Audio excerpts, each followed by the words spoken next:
When you're weary,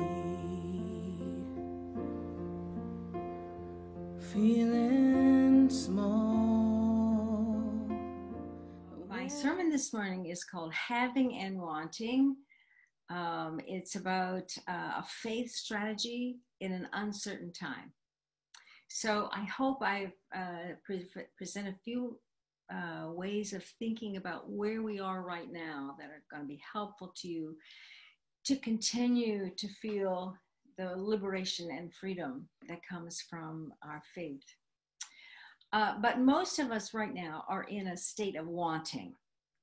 We want to change in politics. We want something that's more compassionate and more just. We want an end to the arguments and the bigotry. All right. We want an end to the distrust that's in our culture and an end to the fear. We want not to be afraid of the future for our children and our children's children. And we don't want to be afraid in the public or that our republic is actually falling into dictatorship. Ooh, we want peace. We want financial stability. We want more jobs. And we all want a little more respect. This is a wanting state. It's part of the human condition, and it seems especially evident now. We are wanting. So I just took a meditation class, and the instructor asked us to visualize wanting and having. So she had us visualize what is the want. And I'm going to ask you to think about what is your primary overwhelming want. What is it that you want? And then like her, I'm going to invite you to experience that want in your body. So everybody think about what is the want that's just really driving you nuts. And then think about it, maybe close your eyes and think about where is that want in my body? Stifling my breath, it's in my chest, I carry it in my stomach. Am I tense all over? Okay. And now I want you to visualize a having, all is well. Now visualize that and see what happens in your body.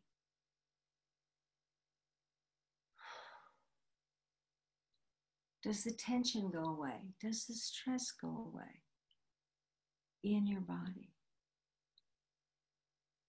That's what she had us do. And so I had to talk with you about having and wanting, because I think that's going to help us get through this time. But I want to share with you, I learned that Buddhism has a concept called hungry ghosts. And hungry ghosts are people who have been reborn as hungry ghosts because in their life they were overwhelmed with greed and envy and jealousy. So in other words, they're a wanting people. They want more, right? And what happens is they come back as hungry ghosts, and they have, they're visualized as having large empty stomachs, but their mouths are like pinholes. So nothing can get in there to feed that hunger, that want. And their necks are really, really thin, so they can't swallow anything if they did get anything. Is our wanting like a hungry ghost? So the meditation teacher said, wanting turns against itself. In other words, turning away. Wanting is when we look outward instead of inward to the body. So when we turn outward, we begin to fear loss, abandonment, judgment perhaps. Our wants are not going to be satisfied. So she also said that all of us have three needs. Now there may be more than that, but she summarized it this way. We want to be safe, we want to be in control, and we want approval. Safe, control, and approval. So I sat down with the story, the liberation story of the Israelites coming out of slavery with the Pharaoh into freedom. And it's found in Exodus 14 and 15. So let's imagine ourselves the experience of being enslaved. We're conquered. We live the cruel dictates of an authoritarian government that does not value your life or your future and discriminates against you and your culture, seeing you as cogs in a money-making machine. In case you're wondering, I'm talking about the Pharaoh here. I'm not talking about everyday life, although it sounds kind of familiar, doesn't it? So the Israelites were not in a good place. They were a wanting people. They were dissatisfied and they were enslaved. Now, the culture that they had was passed down from generation to generation. They were wanting liberation and freedom. And Psalm 137 tells us about that experience. Can you imagine of going to the rivers of Babylon and crying, wanting to go home? Down by the waters of Babylon, where we sat down, and there we wept when we remembered Zion. Wanting is not a good place to be. But we all know the story. God raises up Moses, an Israelite who was reared in the Pharaoh's palace. Now, he speaks their language. He knows how they think, because his mama told him stories of her youth and the stories of the Hebrew people when they were not slave labor. So Moses confronts Pharaoh. 10 plagues are visited upon Egypt, and they're told to get out immediately. So they take off. Moses grabs the bones of Joseph, which is how they got in there. And the story tells us that 600,000 men left. Now, scholars look at that and say, well, they've done the math. No, that can't be, because if there's 600,000 men, then that means there were, a million or two people. And there's no way that Joseph's family could have produced the millions of people that would have been, right? And in addition, there's no great sea where they would have gone, like Cecil B. DeMille's movie. They would have left the well-traveled road in the first place to escape, and they came probably across huge marshy lands covered in reeds, because the translation is not the Red Sea, which is what you've heard. That's a mistranslation. It's the Reed Sea. Okay, so before we continue with the story, we have to understand that after generations of oral tradition, the storyteller is telling this, they are no longer a wanting people. Now the story shows they've moved to the other side, to freedom and liberation. So the story that we read in the Bible is not a story of want anymore, but of Yahweh's sufficiency, God's sufficiency. It's not about a tiny ragtag bunch of refugees who sneak out unnoticed. That would seem too much like they're a wanting people. No, the storyteller wants us to say, we were not desperate. We were a nation boldly striving out of slavery into our own destiny.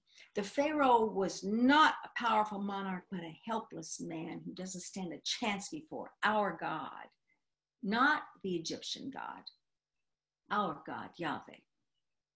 So this is a story of God who rescues and liberates, who it is about having control, about having safety, about affirming that they had God's approval. So the three needs are met in this story. They were a having people by the time we get around to reading this story. This is the story that was told around campfires. We survived, and we survived because of God. So paraphrasing chapter 14 and 15. So from a mindset of have, the story goes like this. Pharaoh realizes his mistake. So with horse-drawn chariots, that's the latest technological thing there was, he begins his pursuit of the tribe who are escaping on foot. That means he's going to get there because he's faster than they are. And the story tells this. You may wonder how it is this all happened. Well, We had a cloud that we followed with an angel of Yahweh, and it was before us and behind us. And this pillar of cloud moved from in front and separated us from the Egyptian army. And the cloud was darkness, and yet it lit up the night, and no one could come near us. And we just kept marching, and we marched like we knew where we were going, but we didn't. And we marched straight ahead to this huge body of water, but guess what? We're going to have to wade into that water. Wade into that water. So, and there was a huge wall of water on our right and on our left, and we just kept marching. And you may ask what happened to those Egyptians who were chasing us. Because when we got to the edge of that water, it had parted and it was dry land. And we just marched across. Because we waded into that, we marched right across the dry land. And the Egyptians, they were chasing us, and the waters closed on them, and they said, let's get out of here. The God is on their side. Their God is on their side. And that was the end of them. We were safe. Yahweh sent a pillar of fire and a cloud and looked down upon the Egyptian army and threw them into panic. Yahweh saved us that day, and we were safe in the palm of God's hand. Now, our Christian story, like the Israelite liberation, is that these three basic human needs that drive our wanting are already taken care of. We are already approved. Every step of our life journey, even in the deepest valleys of despair and the shadow of death, we are loved and children of God. Number two, we are safe and secure. God is our security because God will get us safely to the other side on dry land. And God says, wade in the waters. I got you covered. And thirdly, we are in control because the power of love is the greatest force there is. And love says, let my people go. So, how do we remember to stay with the having experience and get out of the wanting experience? Well, for one answer, I turn to the poet Kabir, who is a Sufi mystic, and he actually begins his poem with this wanting idea. It's as if he knew I was going to do this sermon one time. And this is what he said. This is the response to the wanting creature that is inside of us. I said to the wanting creature inside me, what is this river you want to cross? There are no travelers on the river road and no road. Do you see anyone moving about on that bank or resting? There's no river at all, and no boat and no boatman. There's no tow rope either, and no one to pull it. There's no ground, no sky, no time, no bank, no ford. There is nobody and no mind. Be strong and enter into your own body. Do you believe there is some place that will not make the soul less thirsty? In that great absence, you will find nothing. But when we enter into your own body, there you have a solid place for your feet. Think about it carefully. Don't go off somewhere else. Kabir says, just throw away all thoughts of imaginary things and stand firm in that which you are. Remember those hungry ghosts of the Buddhist tradition? The Sanskrit word for hungry ghost is prita, and it means departed one. When we are in a state of wanting, we depart from the faith in the one who holds us safe and secure. We depart from our own body, our own inner knowing. We depart from this solid place where our feet can hold us strong. He says, throw away all thoughts of imaginary things. So how much of our wanting is really imaginary? How much of it is based on what if? That's imaginary. Stand firm in that which you are, and that which we are is a child of God, always loved, always protected in uncertain times. We are safe because love holds us safe, and love is in charge. In us, through us, between us, all is well. And we lay aside our wanting and rest in having confidence. The power of love heals us, heals our world, and reconciles all wanting with reassurances of having. So now let's turn to a Christian theologian who tried really hard to find God in the midst of his life. This is St. Augustine. And he was wanting, he was insecure, trying to find God. So he writes this love letter to God, and this is what he said. I came to love you too late. What did I know? You were inside me, and I was outside of my body and my mind looking for you. I drove like an ugly madman against the beautiful things and beings you made. You were, in fact, inside me, but I was not inside you. Inside these holy bodies, we will find presence of love. Inside these holy bodies, we can focus our attention on what we have. Wanting versus having. Wanting feelings like what if, or it's not safe. Enter your own body, the poet says. Stand firm in who you are.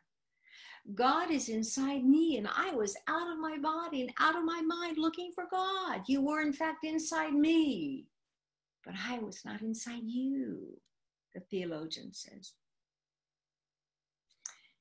The faith strategy I offer today is to pay attention to the wanting creature within who focuses on imaginary things like insufficiency. Find in our bodies the love center, this place where we feel the having. And there we find love's solid ground. And from there, we will wade into the water. I will drive them